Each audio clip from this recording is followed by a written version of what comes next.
Guys, உங்களுக்கு இன்னைக்கு ஒரு விசித்திரமான மீன் காட்ட போறேன். கடல் தவளை. இங்க பாருங்க,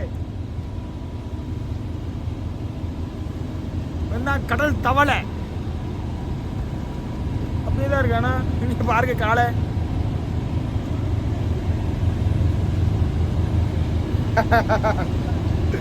இப்படி எடுத்து பாருங்க எந்த அளவு ஏன் வேஸ்ட்.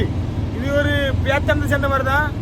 ஆனா இது ஆழ்கடல்ல மட்டும்தான் இது கிடைக்கும், கரையோடலாம் கிடைக்காது. செத்துட்டான் பய உள்ள. இங்க ரெண்டு விசித்திரமா இருக்கு.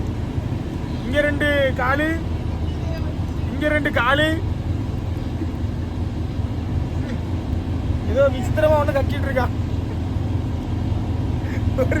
எங்க டிரைவர் மாதிரியே தான் இருக்கா இவன். டிரைவர் பண்ண இந்த மாதிரி மீன்லாம் புதுசா பாத்தீங்கன்னா மறக்காம சொல்லிட்டு போங்க. இன்னும் இதே மாதிரி வெரைட்டி வெரைட்டியா நல்ல நல்ல மீன்லாம் காட்டுறேன். மறக்காம நம்ம சேனலை சப்ஸ்கிரைப் பண்ணி வைங்க. ஓய்.